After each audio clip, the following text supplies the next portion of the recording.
മഹാരാഷ്ട്രയിലെ പൂനെ മേഖലയിൽ ഗില്ലിൻ ബാരെ സിൻഡ്രോം ബാധിച്ചതായി സംശയിക്കപ്പെടുന്നവരുടെ എണ്ണം 180 വർദ്ധിച്ചു.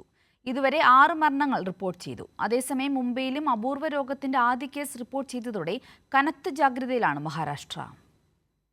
മഹാരാഷ്ട്രയിലെ പൂനെയിൽ കഴിഞ്ഞ ദിവസം 7 പുതിയ കേസുകൾ കൂടി കണ്ടെത്തിയതോടെ പ്രദേശത്ത് ഗില്ലിൻ ബാരെ സിൻഡ്രോം ബാധിച്ചതായി സംശയിക്കപ്പെടുന്നവരുടെ എണ്ണം 180 വർദ്ധിച്ചു. അതേസമയം മുംബൈയിലും അപൂർവ രോഗത്തിന്റെ ആദ്യ കേസ് റിപ്പോർട്ട് ചെയ്തു.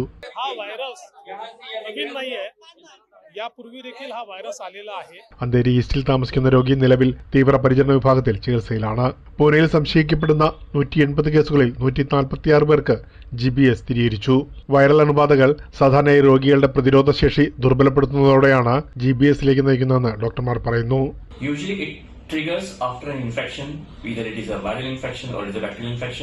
GBSന്റെ ഗുരുതരമായ കേസുകൾ പൂർണ്ണമായും പക്ഷാഘാതത്തിന് കാരണമാകും.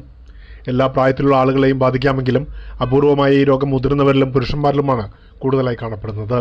വർദ്ധിച്ചുവരുന്ന GBS പകർച്ചവ്യാധിയുടെ പശ്ചാത്തലത്തിൽ പൂനെ മുനിസിപ്പൽ കോർപ്പറേഷൻ 30 സ്വകാര്യ ജലവിതരണ പ്ലാന്റുകൾ അടച്ചുപൂട്ടി. പ്രേംലാൽ, കൈലി ന്യൂസ്, മുംബൈ.